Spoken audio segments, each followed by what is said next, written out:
Hey there, listeners. Sarah here, letting you know that we have an exciting anniversary coming up. Humanist Trek turns 1 year old September 8th, Star Trek Day. We want you to help us celebrate. Record a quick audio clip. Tell us who you are, where you're from, why you listen, what your favorite thing about the show is, or just whatever you like, and we'll play them on our 1 year anniversary episode. This doesn't have to be a polished production. Just record a voice note on your phone or something and send it over via subspace message to podcast@humanisttrek.com. We're excited to celebrate this milestone, and we're so happy that you're on this journey with us.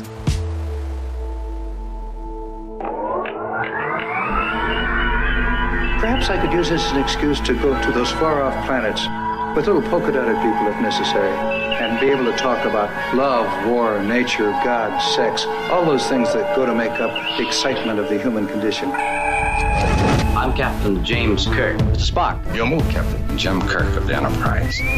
What's going on? I'm James Kirk. These people are my friends and my shipmate. Leave my crew alone. Out of the question. How about that? James Kirk. It fits like a glove, Captain. Oh, the bonehead ideas. Gentlemen, I'm Captain James Kirk. Get out of my chair. Get out of it now. My greetings and felicitations, Captain. So good of you and your officers to, drop in. Absolutely smashing. Peldor Joy, everyone, and welcome to Humanist Trek. It's a Star Trek podcast about the humanism in Star Trek. I'm Sarah Ray. And I'm Allie Ashmead. And you probably can't hear it in my voice because it's not so bad now, but everybody at my house has a scratchy throat again.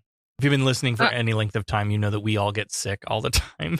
But it's been a while. I used to, in the beginning, I was sick like all the time, and now I'm fine. I think I'm finally over the whole allergy thing, so. Yeah, so I hope this is just allergies, but well, COVID's on the rise again, apparently.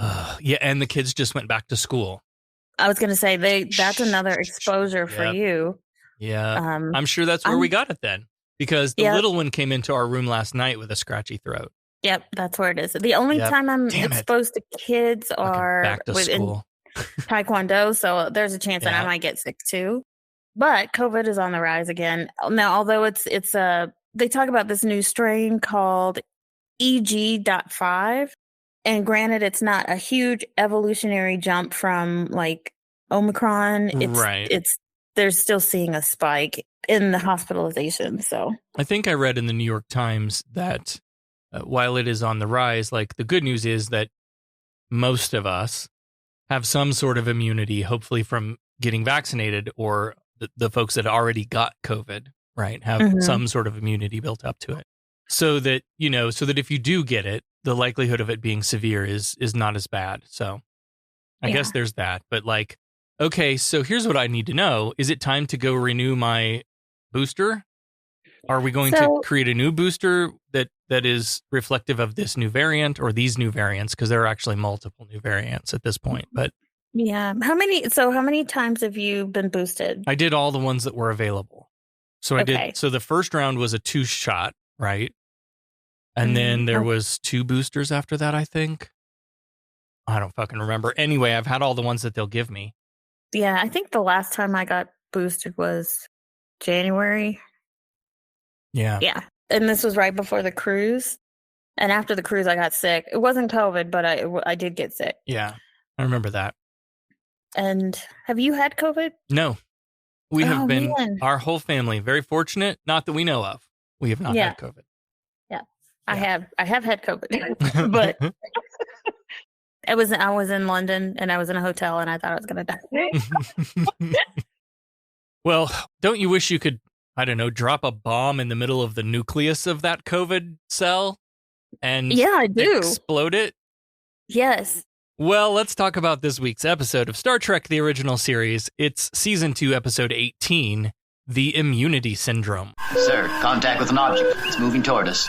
No visual contact yet. Deflectors, full intensity. Mr. Sulu, yes, get anything on your scanners. It's coming at light speed. Collision course, visual contact. Anything, over? All wavelengths dominated by ionization effects, sir. All engines full stop. So the Enterprise is on its way to Starbase 6 for some shore leave. The whole crew was just super tired. Uhura gets a phone call from the starbase. It's pretty garbled, but she got out Intrepid and some coordinates. And so we learned that the Intrepid was a Starfleet vessel crewed entirely by Vulcans. I did not remember this existing at all. So I broke our Prime Directive and I looked it up. Okay. So this was the ship in the episode Court Martial, where, remember, Enterprise was at Starbase 11, and they had like the whiteboard behind them of all the ships that were in for repair, and they bumped the Intrepid to move the Enterprise higher in priority. Huh. So that was that ship, and we didn't say anything about it being crewed by Vulcans at that point. No. Interesting. Anyway, there's no indications of magnetic storms to interfere with communications. So Uhura tries another phone number, and while they're calling Starbase 6 again, Spock bolts upright with a look of agony on his face. And Kirk and McCoy rush up to his station, and Spock says, "I felt a great disturbance in the Force, as if millions of voices suddenly cried out in terror and were suddenly silenced." Basically, yeah, that's exactly. McCoy and Kirk are really concerned about him, and they're like, let's get you down to sick bay and get you checked out. But Spock says, I know what I know. I felt that the Intrepid, it just died, and 400 Vulcans on board, all dead. Oh my God! They've killed 400 Vulcans. you bastards! Spock is really shook. McCoy takes him off to sick bay, as Uhura gets Starbase 6 on the line again, and the Starbase is like, "You're ordered to Sector 39J immediately." And Kirk's like, "But what about our vacation?" I'm not even supposed to be here today. We're tired. Yeah. No time for that. Not only have they lost contact with the Intrepid, but the entire Gamma 7A solar system. How does that happen? Mm-hmm. A solar system. I'd have been like, oh, is it that winks out. Planet Eater again? Or are we winking out Winking again? out, yeah. So they set a course, and Chekhov, who has taken over Spock's station, reports that he's completed a full long-range scan. The whole solar system is dead, and it was a fourth magnitude sun, billions of inhabitants, all dead. So down in sick bay, this conversation is kind of like another Spock versus McCoy kind of thing, where Spock is sort of just poking him about being Vulcan, but then Spock comes back and has to school him on human nature.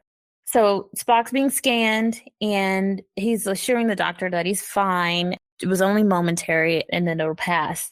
And McCoy agrees. He's like, yeah, all the instruments say you're fine, if I can trust all these crazy Vulcan readings. But because he got a racist a little. Yeah, he's got a racist. And he's like, how can you be sure that the Intrepid was destroyed? Spock sensed it. He's like, I sensed it die. And McCoy, not remembering or understanding anything about Vulcans, to be honest, he's like, I thought you had to be in physical contact to Okay, hang on a second. With the subject. Mm-hmm. I thought that too. No, they have telepathy. Remember, there were quite a few times where Spock used some type of telepathy. It just made it reminded me more. It was more Betazoid than Vulcan to me. This idea of like, oh, I sensed whatever. Like, I cannot remember which episode, but they do have a low level, some type of telepathy. Yeah, I know you're right. Remember when he controlled that guy through the wall? Mm-hmm. That he wasn't in physical contact with him? I don't know. Because it doesn't seem like something that carried into Star Trek further on, that this is a Vulcan trait. Yeah, I don't think it did. Otherwise, it would be pretty well known. But the quote here, and I joked about it before, but seriously, Spock says, "Doctor, even I, a half Vulcan, could hear the death scream of 400 Vulcan minds crying out over the distance between us. And if that's not the Alderaan quote, I'll eat my pips." It is. It totally is. Totally and is. I'm wondering if Star Wars stole that from Star Trek. Because, I don't know. This episode was 1968, So A New Hope was 1977. Mm-hmm. Long after. Yeah. Long after. So 10 years. 9 years. They stole it. They totally stole it. The end of this conversation is pretty meaty, though. Spock insists that he knows they died and that they nor the computers had any idea what was killing them, nor would they have understood it if they had known. And I'm like, really? He picked all of that up? I don't know. I'm like McCoy here. I'm skeptical of this ability. But maybe it was just the volume of anguish that was transmitted to, and he's just receptive to it. Yeah. But McCoy, like you said, he's not buying it either. He's like, but 400 Vulcans? And Spock says, well, I've noticed that about your people, Doctor. You find it easier to understand the death of one than the death of a million.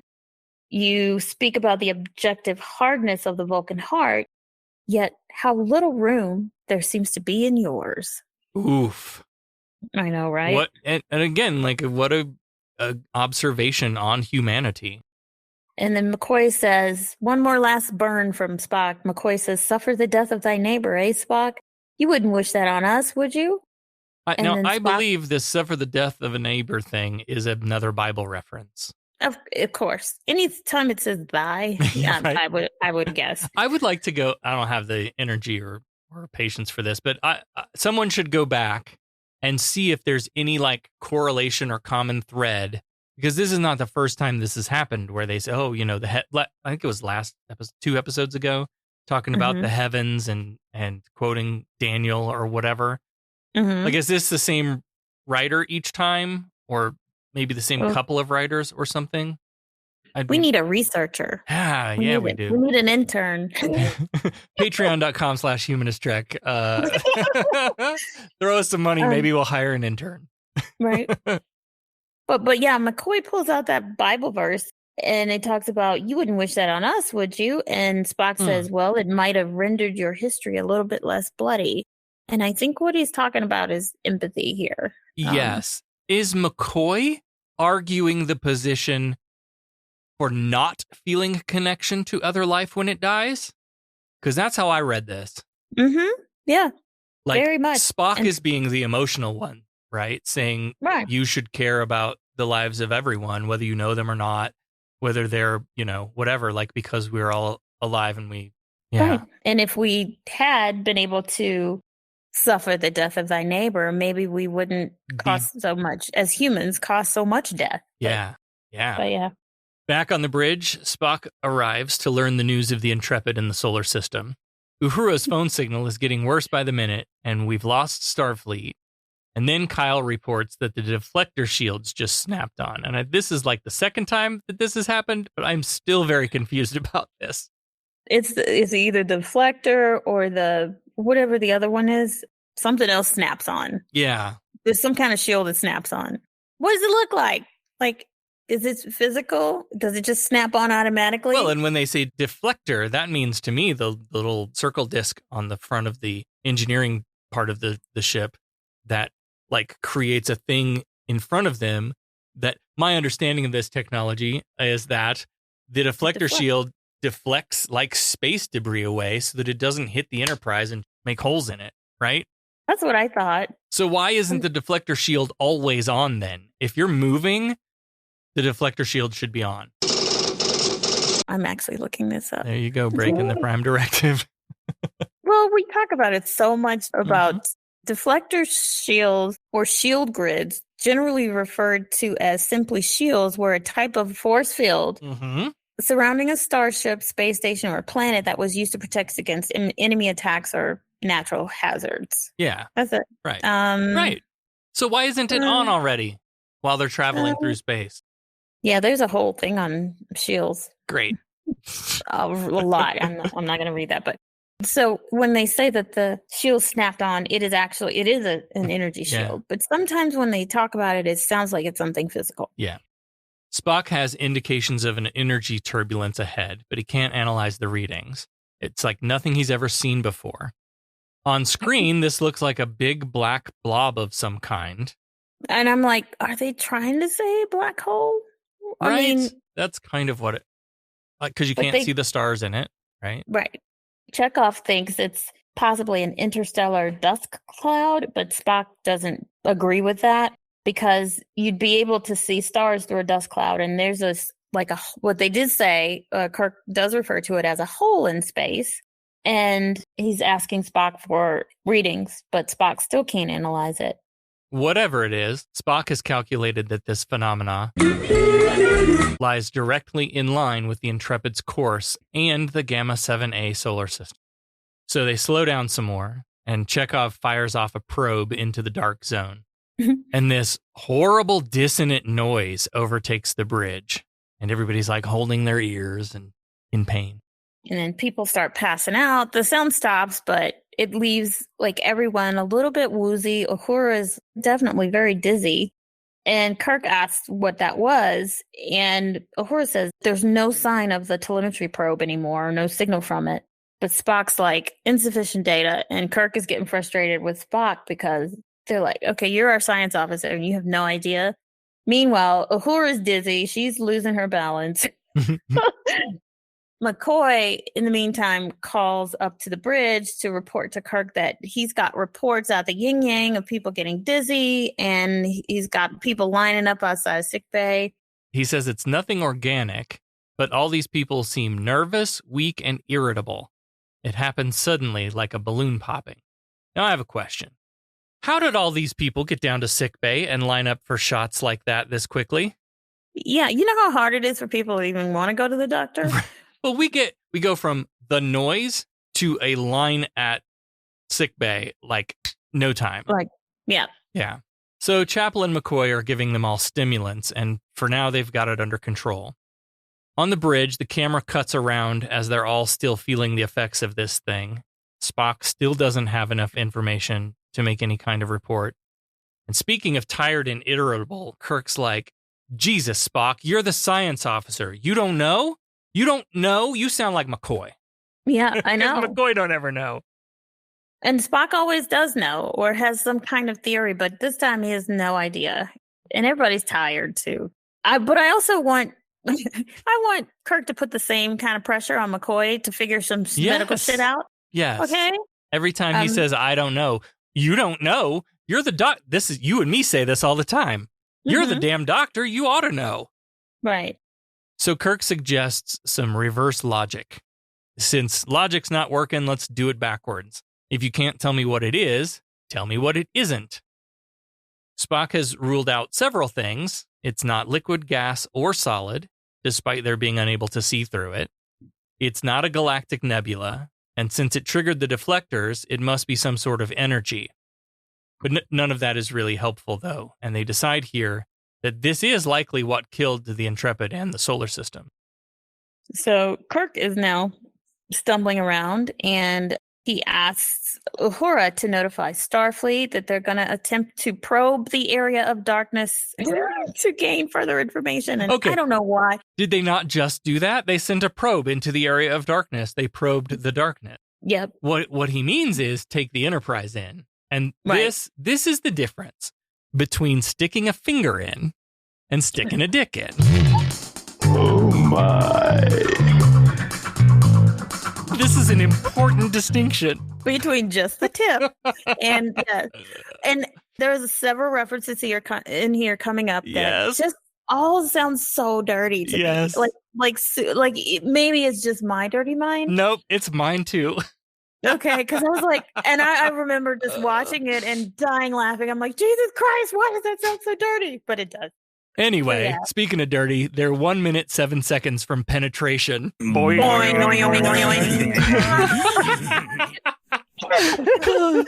Probing the darkness. Red alert, full power to deflectors, phasers hot, lube up, and that horrible noise comes on again. And everybody like doubles over in pain. And just as quickly, the sound subsides.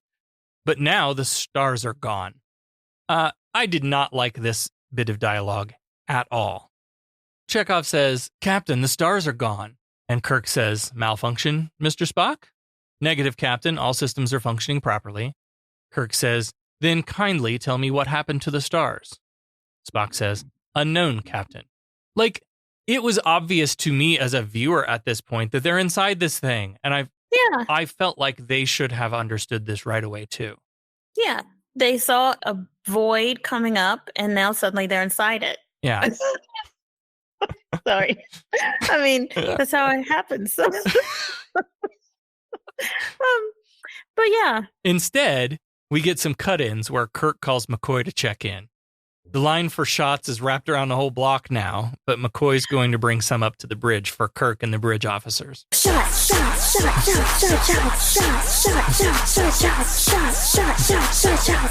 Everybody!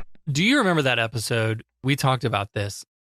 There was a stimulant, and McCoy was being like really conservative about giving it out or something. Oh no, there was that one too. Yeah, where he like jabbed it right into himself. Yeah, the cocaine, space cocaine. Yeah. I was like, yeah, is that what they're giving? Kirk calls up Scotty in engineering. They've experienced a power loss. 5% of the energy reserve is gone now. Deflectors are weakened, and Scotty has no idea how it happened. McCoy arrives on the bridge with some uppers. 2/3 of the crew is affected, and McCoy doesn't have any idea what's causing it. Meanwhile, the guy at the engineering station starts to collapse behind them on the bridge, and Kirk's like, we need to start solving problems faster than we pick up new ones. My suggestion was they should have backed away before they even went to continue to go forward. Even at Warp 1, they should have just said, whoa, we've lost an entire spaceship. Let's not go in there. Yeah. But they continued to move forward. But again, at the same time, they were ordered to find out. Spock was able to determine that the noise was caused by them penetrating some boundary layer. Kirk's like, boundary layer? Layer between what and what? And Spock's like, boundary layer between outside the sphincter and inside the sphincter, obviously. Oh my. Where we were and where we are. Near.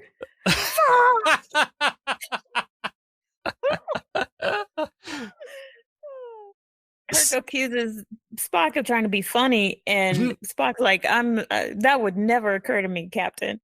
But he still has no ideas, no specifics. We've entered a zone of energy, which is incompatible with our living in mechanical processes. And the closer we get, the stronger it grows and the weaker we grow. And Kirk's like, recommendations? And McCoy is us in this moment because he's like, I got one. Let's get the fuck out of here before we die. Yeah. He's right. Turn around and go.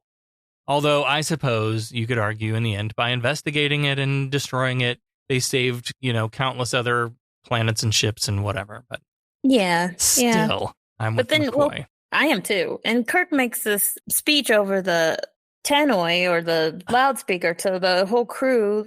This is the captain. We're on a difficult mission, but it's not the first time. Our orders do not say stay alive or retreat. I'm like, what is that? What? Their mission is to investigate, he says. Yeah. We're sick, and we're getting sicker. We have no guarantees, but we have a good ship, Lollipop, and the best crew in Starfleet. So do your jobs. Carry on. Kirk out. Yeah, is this the first, hero speech we've gotten from Kirk like this? I think so. I think so. Well, maybe. Too. Maybe. Pep talk. Yeah. So McCoy calls up the bridge, and he's like, nice speech, but according to the life indicators and energy levels, we're all dying. So they've come engines full stop now while they try to figure out some way to defend against the energy drain. Kirk arrives in engineering and suddenly the Enterprise jerks. Scotty explains he was doing some recalibrating and the stick shift just jumped into reverse, and Kirk's like, but the ship jumped forward. How is that possible? Reverse! Take it back now, y'all. Why not this time? Rest in peace to DJ Casper, who recently passed away. So the Enterprise jerks, everybody gets thrown around, right? Wouldn't inertial dampeners prevent that? It should all the time, but they do love to get that effect of the jerk. Everyone's doing the jerk. Spock calls down to notify them that they are moving forward, being pulled toward the center of this thing. But Spock doesn't know how and suggests Scotty kick it hard into reverse. And Kirk's like, yeah, we just tried the whole reverse thing. Reverse! And we went forward. And so Spock says, well, then put it in forward and maybe we'll go backward. Makes sense to me, since it seems to be opposite day. Yes. Quick cutaway to sickbay for Chapel to remind us that the life function indicators are continuing to drop sharply. In engineering, Scotty's real skeptical about this go forward to go backward plan, says it goes against the rule of logic, and Kirk says, well, if it doesn't work, I'll never let Spock live it down. I thought that was a fun little comedy beat. Scotty throws it into forward, and sure enough, they're slowing down. They're not stopping, but they're not being dragged forward like they were. And this also seems to have had an effect in sickbay. Life readings seem to be stabilizing but not improving. So the senior staff head down to the conference room. I don't think we see this often enough. I agree. I like the whole team gets together to work through a problem approach. And in this show, sometimes we get 2 or 3 characters doing this. And sometimes just one. But like I really like this collaborative approach, and I think maybe that's because I'm a TNG kid. I was going to say, Picard did that all the time. Voyager did it too. But they were always in her ready room, Janeway's ready room, ideas, thoughts. That's a captain, is getting opinions from all departments. So we go around the table. McCoy doesn't have much to contribute, just that the further they go into this zone, the worse things get. Scotty points out that everything is all higgledy-piggledy. Backward is forward, up is down, but he's only got about 60% power, which is not enough to stop forward momentum completely. Spock says that it's logical to assume that something in the zone absorbs all forms of energy, mechanical or biological, and whatever that is, that must be the thing that zapped the energy from the Intrepid and an entire solar system. Kirk is like the same thing, but not the zone itself, and Spock still can't say, the analysis of the zone, it seems like there's a negative energy field, and even though that sounds illogical, it's not the source of power of the drain. And Kirk's like, well, maybe it's a shield of some kind, some form of protection. And Scott's like, but what? So finally, Kirk agrees it's time to get the hell out of here. He orders Scotty to channel all the engine power into one massive thrust forward, and the camera cuts to George Takei. Oh my. Where the fuck is Sulu? He's not in this one. Okay, so I got annoyed. I got annoyed, and I broke the Prime Directive again. So he was absent from 9 consecutive episodes this season due to some film that he was working on that ran over the production timeline. Yeah, I think he is in the next one, I think. I hope so, because I miss Sulu. Yeah. So they're going to pop the clutch and see if that's enough to break free of this zone. Scotty suggests saving a bit of power for the shields, just in case, but Spock points out that if this plan doesn't work, having shields will only prolong their wait for death by a short period of time. So all the department heads are dismissed, and Kirk and Spock hang back, and Spock says he thinks the crew of the Intrepid would have taken all the same steps that they're taking now. And Kirk straightens him out on this, but I thought it was weird, especially given what Spock says next, that he would even think this. Like, is this supposed to be showing that his logic is impaired by this thing? And if that's the case, it wasn't enough for me. So Spock says that they would have done the same things, and Kirk's like, you said yourself how illogical this situation is. Maybe they didn't take all the same steps. And then Spock is like, oh yeah, you're right. They had no idea what was killing them, and their logic would not have permitted them to believe that they were being killed because Vulcan hasn't been conquered within its collective memory, and that memory goes so far back that no Vulcan could even conceive of a conqueror. I find this whole thing a stretch. I did too. And I think they could have made the people on that ship anyone else but Vulcans, but I get why they did it. Once we get through the episode, because we had to have Spock having this emotional attachment to this mission. Right. So I think that's why they did it, and then they made the rest of this shit up. On the not knowing conquerors or whatever, they may have not had this happen to themselves, but they made friends with Earthlings, and we know a thing or two about conquering. Like, wouldn't the Vulcans have learned from us? About conquering, or? Yeah. He's like, they can't even conceive of conquerors. And, Maybe just to conquer a Vulcan, maybe. But that Vulcan ship landed on Earth, and Zephram Cochrane walks over and he's like, "Let me tell you about some colonialism."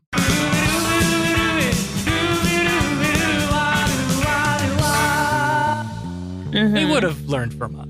Anyway, Spock sensed that their ship was lost because he felt their deaths, and Kirk asks what they felt, and Spock says, astonishment. So they were surprised that they were dying, and I find that hard to believe. Scott's in engineering, flipping switches and mashing buttons, and he's like, that ought to do it. And then he calls Captain Kirk, and he says, we're ready to try it when you are. Kirk says, step on it. Again, as the ship takes off, everyone is bracing for the inertia. Do they not have inertial dampeners? They should, but... Or maybe they're offline with their power rerouted for this engine burst or something. I don't know. Maybe they routed it to all essential systems, but I would think inertial dampeners would be pretty essential. Yeah. You don't have to throw your crew all over. But they enjoy shaking the camera and doing the jerk, so... Of course. Uhura falls out of her chair. Chapel gets thrown into McCoy. Bad news, this plan did not work. So Scotty says the best they can do is maintain thrust to hold their position, but power is draining rapidly. 2 hours left. Back on the bridge, Kirk is telling Scotty, maintain thrust. And while they're maintaining their distance, he needs to find out from Spock if they've configured out what they're maintaining their distance from, and Spock still can't say what it is. But, he says, I would say that it's found us, because on the view screen, they're no longer in this dark zone of no stars. Suddenly, they see this really bright colored image, and it looks to me like a tropical fish. But it also looks to me like one of my paint pourings that I've done, yes. Or your paint pouring. Yes, for sure. But yeah, on the screen, there's this blob of multicolored something or other. Okay, I got a little triggered here. Mm-hmm. Do you remember in like 7th grade or whatever when we had to draw and label the parts of a cell? Mm-hmm. Yep. That's what this reminded me of. And I fucking hated that shit. Mostly because like the images of the parts of a cell that we were learning from were like a picture that had been Xeroxed 47,000 times. Yeah. Yeah. So you couldn't see the lines and the shapes and the stuff anyway. And I was like, oh, I hated that so much. Like the nucleus, cell membrane. Yep. I don't even, I like that. I kind of like that kind of exercise. But so this tropical fish thing had this black thing in the middle, and I was trying to figure out what the hell that was.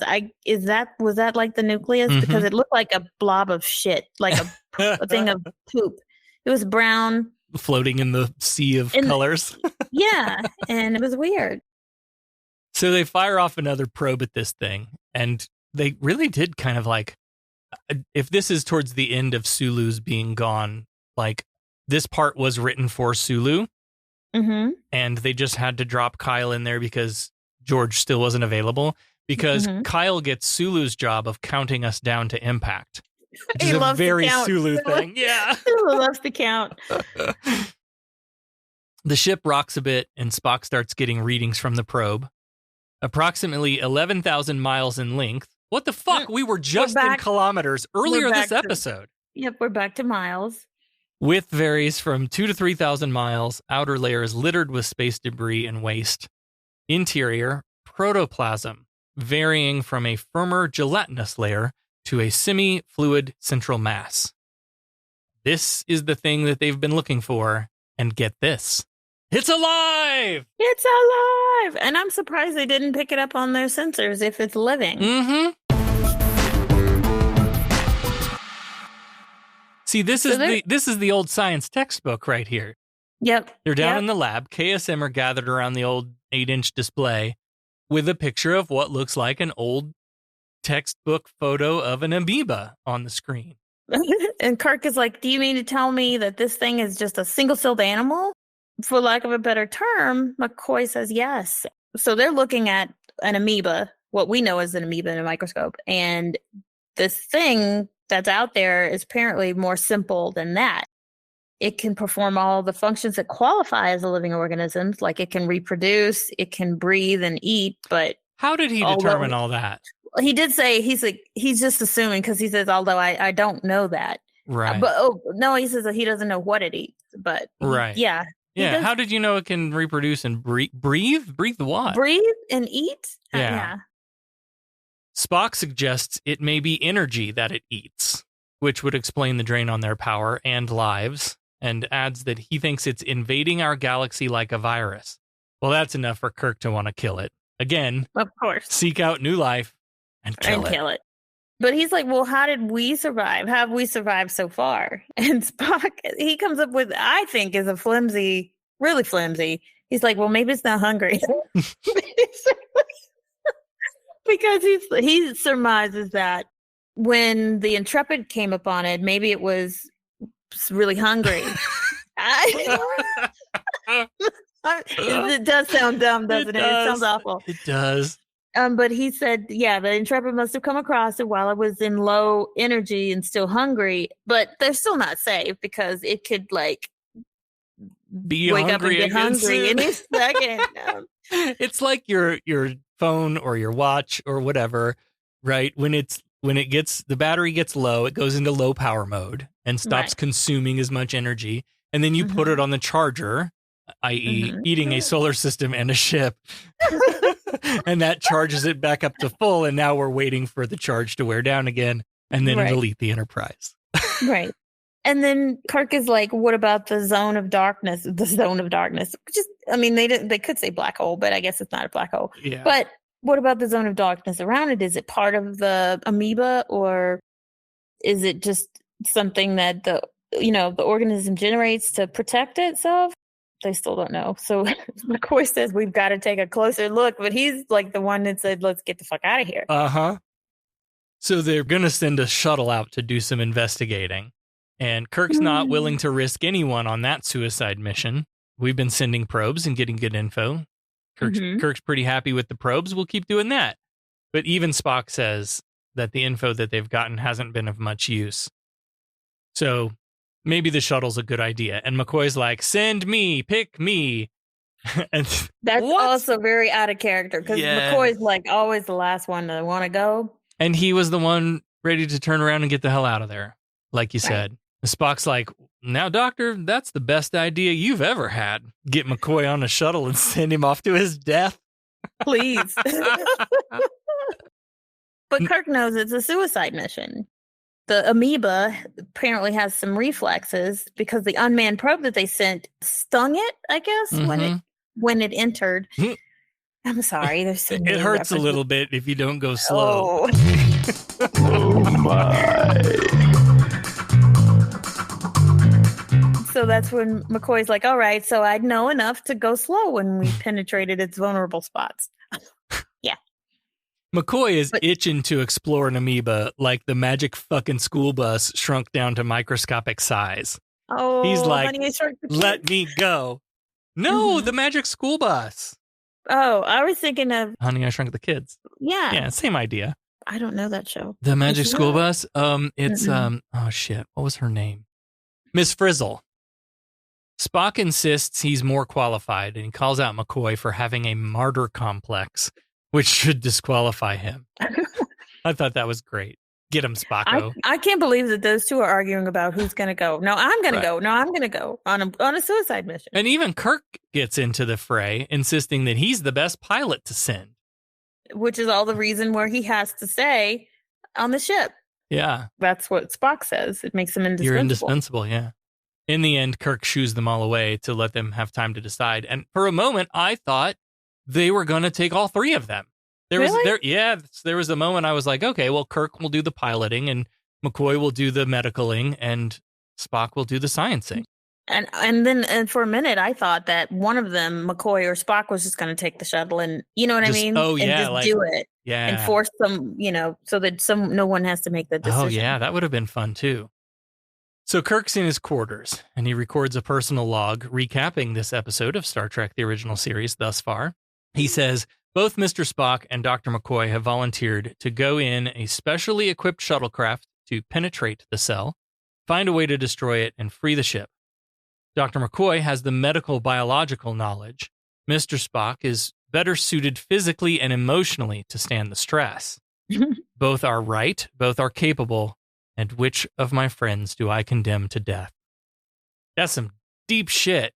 It is. It really is. And I appreciate that captain's log. Yeah.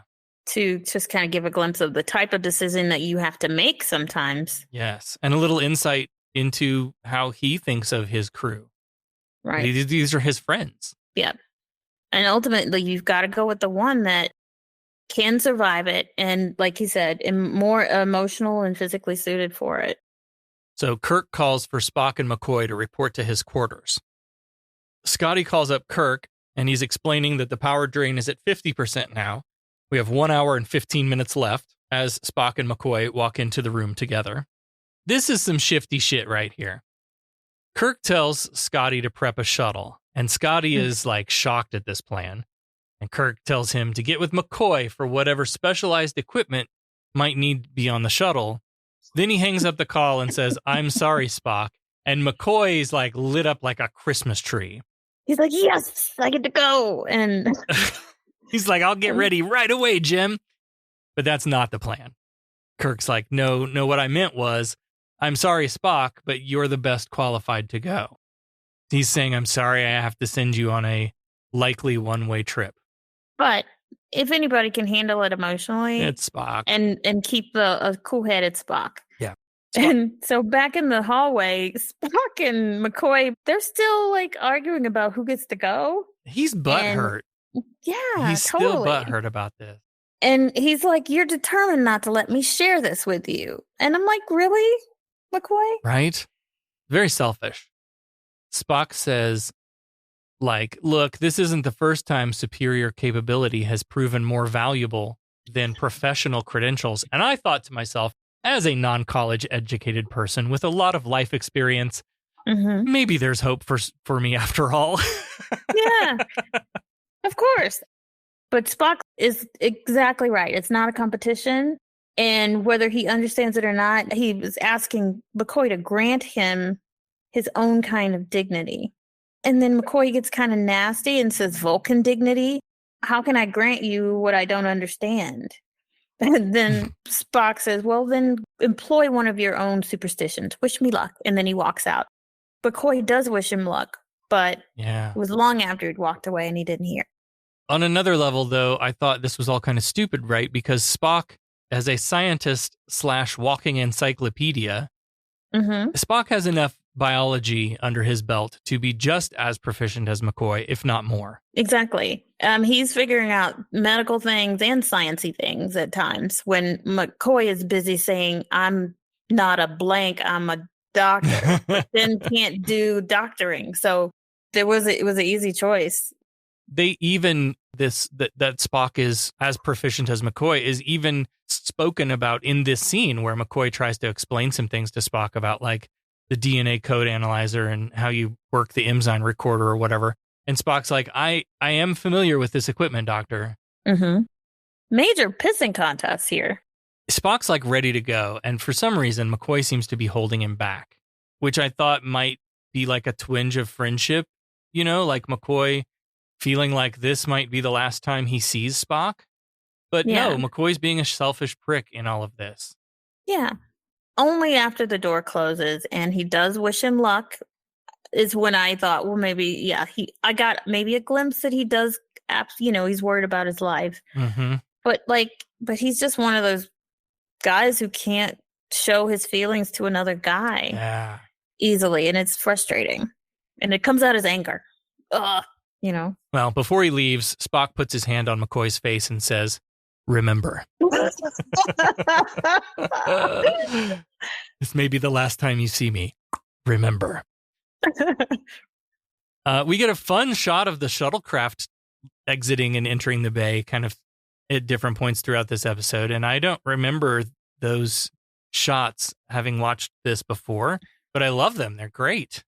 Probably remastered. Maybe. I'm sure they showed it. There's one point that I will point out later, but where they showed it in the episode, like it would have had to have just been a remastering of it, but still it was remastered from the old footage. So on the bridge, they're reading telemetry from the shuttle and Spock is on the phone, but there's a lot of static.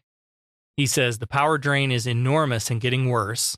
So he'll divert all secondary power to shields and keep the phone line open as long as possible. And Scotty's like, Captain, he won't have the power to get back. But this was a possibility they discussed, and Spock is prepared to give his life for the safety of the Enterprise. Yep. Penetration in 18.3 seconds. And Spock warns that they should brace themselves because the ripple effect of the shuttle entering will likely be worse than what happened with the probe. He's putting a bigger one in now. Oh my God. Spock is jerked real hard in the shuttle, but the Enterprise only gets a gentle rocking this time. So whatever these shockwaves are, it doesn't seem like that one was as bad. Spock is well, and he reports for Scotty's sake that he had 3% power reserve left before the shield stabilized. And then he adds, oh, and Dr. McCoy, you would not have survived it. Burn! Ooh. And then McCoy replies, you want to bet? These two. I tell you. So Spock in the shuttlecraft, he's like, I'm moving slowly and I'm establishing a course towards what appears to be the nucleus. But then they show Spock moving some levers down on the console, and then Chekhov reports to Kirk that Spock has reduced his life support systems to bare minimum. And Kirk is trying to talk Spock out of that. He's like, save your power for the shields. And Spock already knows that because based on his calculations that the shields are only going to last 47 minutes. He's able to identify the chromosome structure. And unfortunately, he also believed that it stored up enough energy for reproduction. And Kirk's like, shit, then there'll be two of these things? Spock is having trouble maintaining ship control, and the phone static gets worse and worse. Spock says he'll transmit internal coordinates of chromosome bodies, but the call drops. We cut around the bridge for reactions as everyone assumes that Spock is toast. But a few beats later, the Enterprise rocks a bit, and Kirk slaps his hand down hard on the arm of the chair, and he declares, he's alive! He kicked it in the side to let us know. Uhura reports that they're getting some data from Spock, some telemetry information. There's over 40 chromosomes in the nucleus that are ready to... They're ready to come together. Right now. Amoeba. They're gonna come together and reproduce. And Kirk's like, if the energy of that organism only doubles, and they're dead. Everything within a light year is going to be dead. And McCoy's like, yeah, well, there'll be 2 and then 4 and then 8 and more. Basically, like, if it's left to reproduce like this, it could one day encompass the entire galaxy. Okay, so I guess we have to kill it. Yeah. It's not like it's talking to us, you know. Right. The energy drain is still increasing, and Scotty says they've got no more than an hour left now.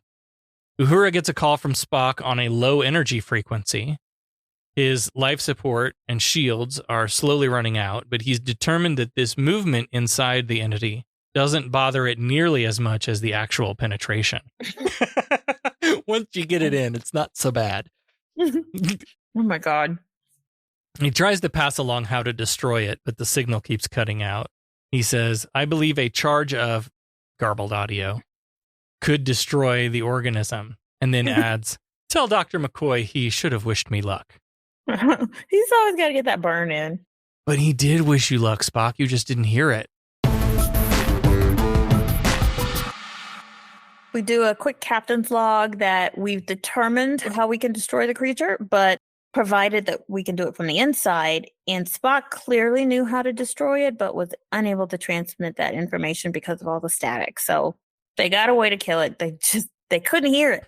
Dang it. McCoy arrives in Kirk's quarters, and like everybody's mind is elsewhere right now.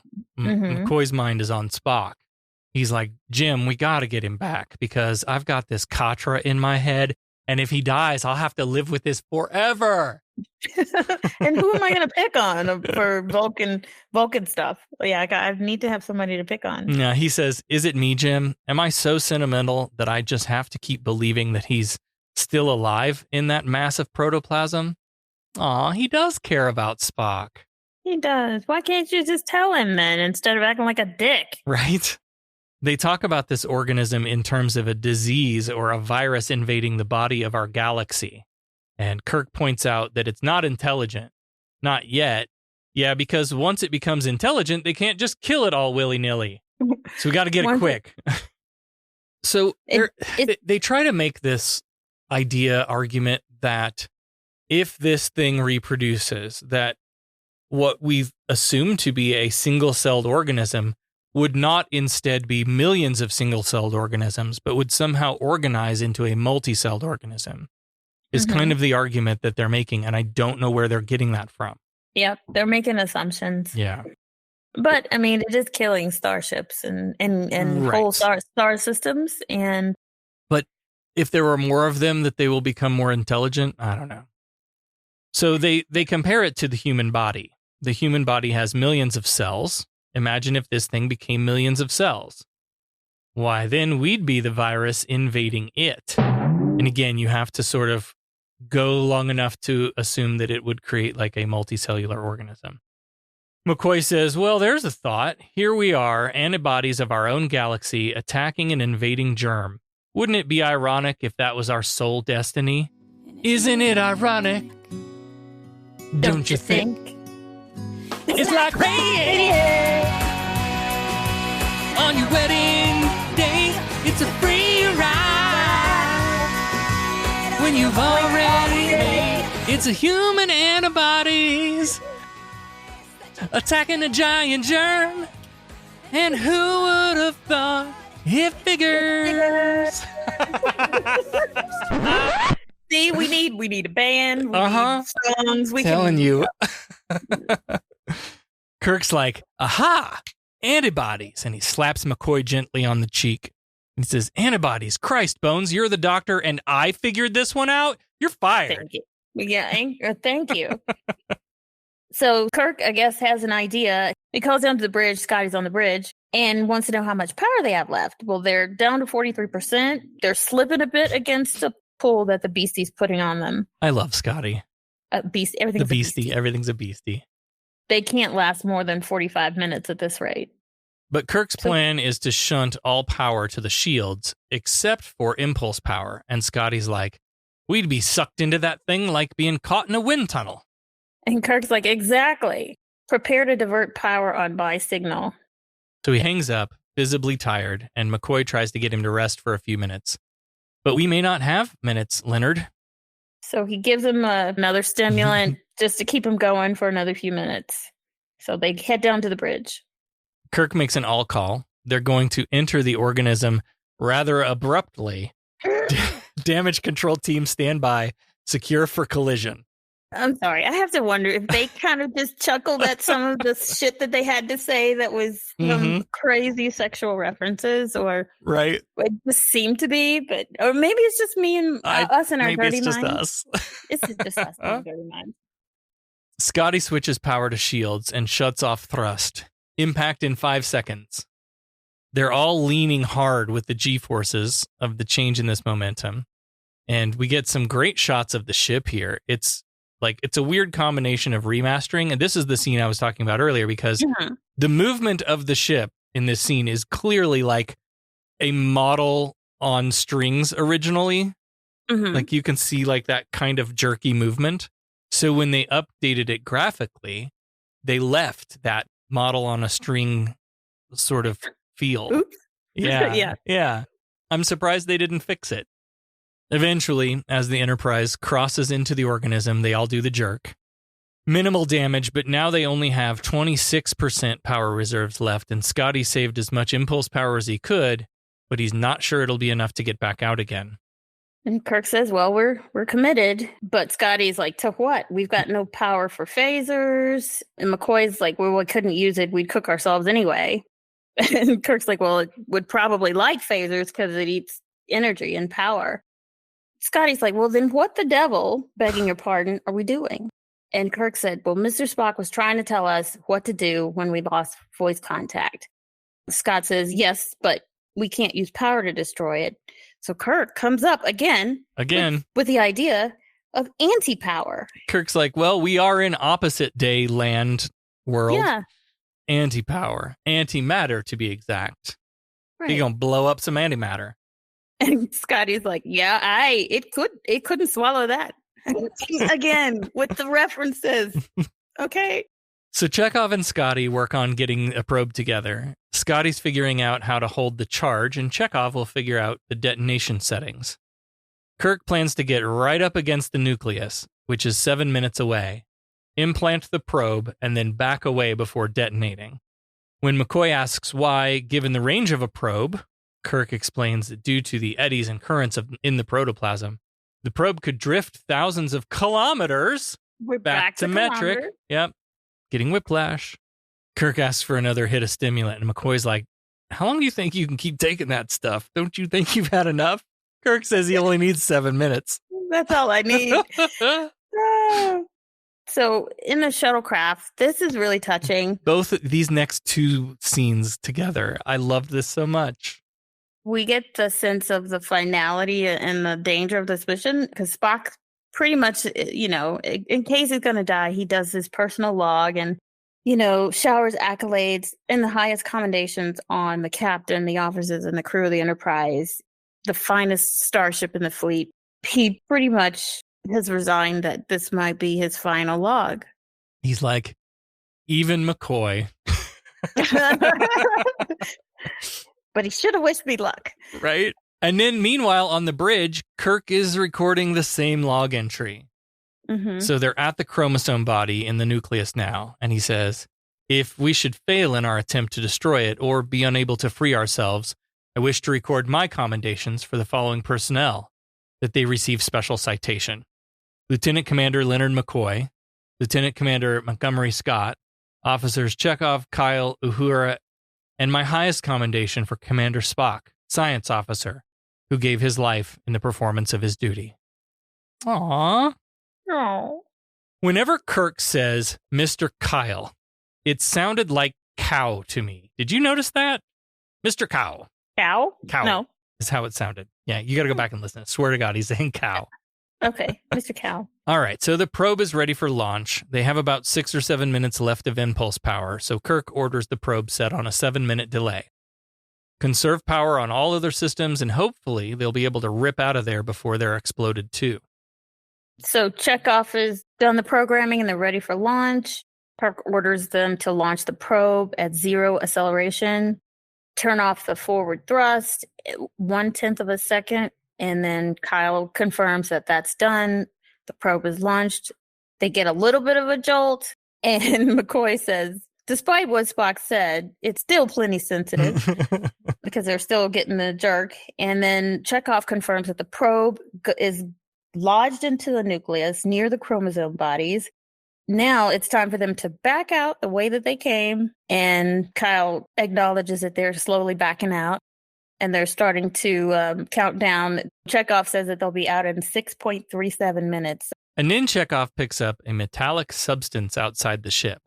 And everybody's like, oh, is it the shuttlecraft? It's got to be the shuttlecraft. Uhura puts on Spock's phone channel as Kirk orders Scotty to get a tractor beam lit up.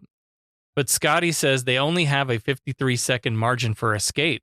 So Kirk says, fine, 2 tractor beams then. He's going to save his friend. Yeah. No matter what. No matter what. And even Spock comes on the comms and he's like, Captain, I recommend you abandon the attempt. Do not risk the ship further on my behalf. Fucking McCoy. He says, shut up, Spock. We're rescuing you. And he kind of purses his lips. This is that moment where that gif comes from of McCoy and Kirk nodding back and forth at each other. I did not know. But yeah, so yeah, McCoy purses his lips and then Kirk purses his lips in response. So they're like, yes, we are. We're rescuing you. And then Spock says, why, thank you, Captain McCoy. That was it was a great comedic moment in the midst of the tension. Yeah. Speaking of tension, it's rising, 57 seconds to explosion.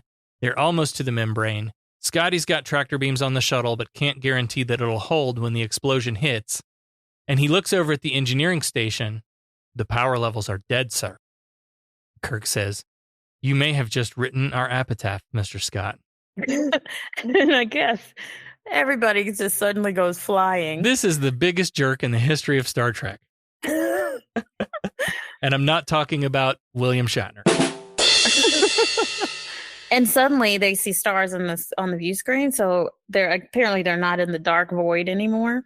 Chekhov reports that the organism is destroyed. The explosion must have ruptured the membrane and thrown them clear. Power comes back on, the shuttlecraft is still with them, and Spock calls up requesting permission to come aboard. Kirk is happy. He exclaims like, "Spock, you're alive!" And Spock's like, "Obviously, Captain." And he adds that he's gathered some fascinating data on the organism. And McCoy's got to be a dick and cuts in and says, "Don't be so smart, Spock. You botched the acetylcholine test." And Kirk has to be like, "Jesus, Bones, later. Like, we just found out he's alive. Let's just be happy for a minute before you start being a dick." And then we get another fun shot of the Galileo returning to the shuttle bay.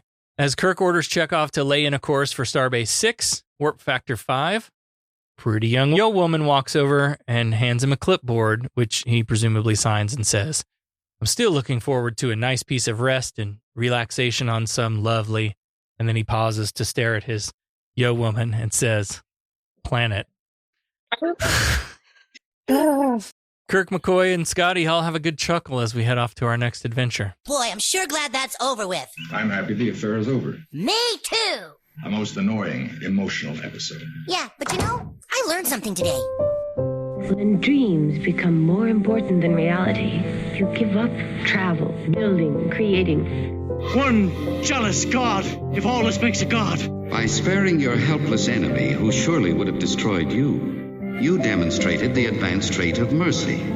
Frankly, I was rather dismayed by your use of the term half-breed. You must admit, it is an unsophisticated expression.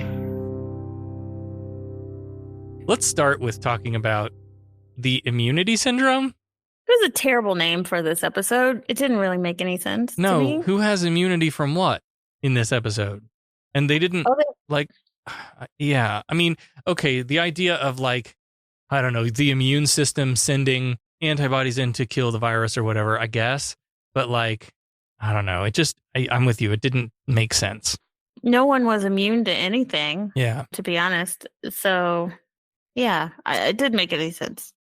Let's talk a moment about the suffering, the death of thy neighbor that Spock mentioned might have rendered human history a little less bloody. This interaction with McCoy felt really weird in a lot of ways, but there's a great point here that we should care about the lives of others. Like, again, whether we know them personally or not, because like we're all driving on the same highway together. Yep. And what we do affects each other. And if we are all better off, then we're all better off. But we live in a world right now where it's me, mm-hmm. and what I want and what I believe and fuck everyone else. And so it's really hard to promote empathy to people mm-hmm. when it is a very much dog eat dog world, if you pardon the pun. Yeah. It speaks a lot to like social collectiveness and like in-group, out-group stuff.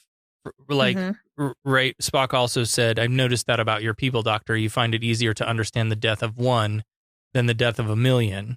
Again, like that in the same way of as you understand the plight of those who you're close to and can empathize with them better than those you do not know. Right. And that's a thing that helps reinforce the in-group, out-group dynamic. Yeah. But then the idea of the one person who's really close to me, I can, this made me think of like 9/11. I can, in my brain, I can conceptualize the death of a person. But when you tell me that like thousands or millions have died in a thing, whether it's the Holocaust or 9/11 or whatever, all, things that have happened in our history, eventually, like, it gets to a certain growth of scale where we lose the ability to comprehend that in a meaningful way, I think. Yeah, I agree. I mean, goodness, there's death. There's so much death every single day, whether it's by human means, I mean, let's talk about all the wars and political conflicts that are going on everywhere. I mean, but if we think too much about it, like, because there's a lot of there's little we can do. Right. But it does get real heavy, though, too, because you start feeling helpless and you can't do anything about it. But you can still have empathy. I mean, That shouldn't stop you from having empathy, but there's so much death. But you're right. Yeah. At some point, we probably do tune it out a little bit just because, It would drag you down if you were focused on that much death all the time. Yeah. I mean, all we can do is just try to make sure, like, we're not contributing to that shit. Right. Right. There was another moment where Kirk is struggling with choosing between Spock or McCoy to send out in the shuttle, right? And I thought this was like the don't become friends with your subordinates rule. Like, this is why most captains tend to keep their distance from their crew. Or maybe this is like what may have motivated a captain like Picard to maintain a distance from his crew, right? Which he didn't really eventually. In the end, right. But after you serve with people, I mean, you've got to care. Mm-hmm. I feel like to be a good captain, yes, you've got to care. Yep. And to be a good captain, yeah, you're going to have to make those decisions. It's part of the job. But you should remain objective. You should be able to. Right. Even though you care about them, you always have to make the choice for the greater good. Mm-hmm. Yeah, it's about effective leadership. And a big part of that is relationship building. So you do kind of have to build relationships with your team to get them to follow you into whatever crazy ass situations you're running into. Exactly. Or otherwise you'll have someone like McCoy just constantly questioning you, following you around. What are you doing, Jim? Why are you doing that? Or aren't you going to do something about this? That kind of thing. But and then eventually you might be asked to send a dear friend off to death. Like that's part of the risk, I guess. Yeah. Well, did we have any dead in this episode? I mean, if you count the 400 or whatever Vulcans and the amoeba, the poor amoeba, who was just trying to live. I didn't write any rhymes for them though.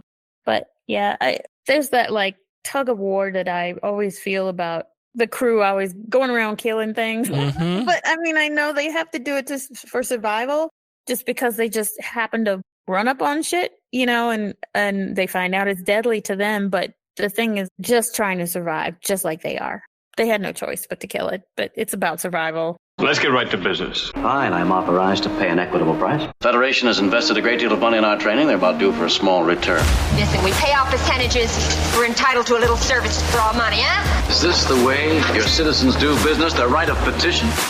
They pay their percentages and the boss takes care of them. Is there anything else? There are lots of great ways to help support the show.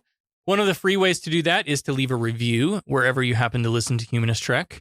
If you can rate us, give us 5 stars, please. Lie if you have to. No, we want your honest, genuine responses. We want to know what you guys think of the show. One of the best ways to support us, though, of course, is to give us some of your gold press latinum by becoming a patron of the show. We want to thank all of our patrons. Thank you, patrons. We especially want to thank our founding admirals. Special thank you to Russell, Allie, Peter, and Sarah. Patrons get early access to every episode, merch at various levels, and bonus content. I've started recently recording our pre-show banter when we get on before we start recording just to bullshit with each other to release some of that to patrons. So that'll be some bonus content you can get in your feed too. So head on over to patreon.com/humanisttrek. Pledge as little as $3 a month. Whether you're going to Patreon us or not, go follow us on Patreon because the posts do become public on release day after the early bird special for patrons. And so you can comment and have conversations with other listeners and conversations with us. And we would very much love to hear what you guys think about the show and talk to you. But if you can support us for as little as $3 a month, it really, really does make a huge difference to my unemployed ass. And it means a lot to us both. I assume you're loitering around here to learn what efficiency rating I plan to give your cadets. Trainees, to the briefing room. Is that all you gotta say? What about my performance? Aren't you dead? I don't believe this was a fair test of my command abilities. There was no way to win. There's no correct resolution. It's a test of character. Now, what is that supposed to mean? I am understandably curious. May I ask you a question? Who's been holding up the damn elevator? All right, let's bring Becca back in for the exciting answer to last week's Starfleet Academy Cadet Challenge. Last time on Humanist Trek, you asked us... In this episode, we see Lieutenant Kyle in the helmsman's seat instead of Lieutenant Sulu. What film was George Takei busy filming that made him unavailable to film this episode? I can't believe I don't know this. I know what it is now, but... Incorrect. Obviously, I'm not going to get any points for this. What was it? I think it was the Green Berets. It was, in fact, the Green Berets. How did I not know that? Because you are lame. Wow. It was 1968, though. Damn. I mean, yeah, I wouldn't. Okay. Well, next week we'll be reviewing Star Trek: The Original Series, Season 2, Episode 19, A Private Little War. The Klingons provide arms to a peaceful planet and disrupt the balance of power. I don't remember this shit either. There's so many of these episodes I don't remember. You've watched it recently? This one, I've watched it. Yeah, I watched it recently. So I'm hoping maybe I'll get something right on this one, but probably not. You have an advantage this time. Let's see. What's our question for A Private Little War? In this episode, we meet a creature called the Mugato. Oh, yeah. Okay. However, I remember that. In the original script, this creature was called the Gumato. Why the change? What? The Gumato and the Mugato? Yes. Oh, man. Because the whole time I was watching it, I was like, Mugato, because it was so ridiculous costume. Gumatu? Maybe because the Gumatu is a real thing? I have no idea. Or that's a good guess. Or maybe Mugato meant something very bad. Well, they went with Mugato. No, that's right. Yeah, so the other way around. Maybe Gumato meant something bad. Yeah. Maybe it was something derogatory to some group of people, or it was a real animal. I have no idea. Maybe somebody couldn't pronounce it properly. That could be. I think we have to go with it meant something to someone somewhere. Right. I wish I could do one or two. It either meant something to someone somewhere that was bad, had a bad reference, or it was actually a real thing, like a real animal. Right. Which I don't know any animal called Gumato. No, I don't either. So I don't know. All right. Well, We've locked in our answers. If you want to play along, no cheating, no Googling. Set a course for your nearest social media app. Share out this episode. Post your answer. Use the hashtag Starfleet Challenge, and we'll pick out our favorite. Next time on Humanist Trek, Star Trek: The Original Series, Season 2, Episode 19, A Private Little War. Live long and prosper. Kapla! Humanist Trek is available wherever you replicate your podcasts.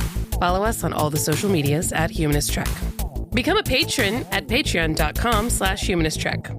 Open hailing frequencies to podcast@humanisttrek.com and visit our website, humanisttrek.com. Humanist Trek is a production of Sarah Austin Media.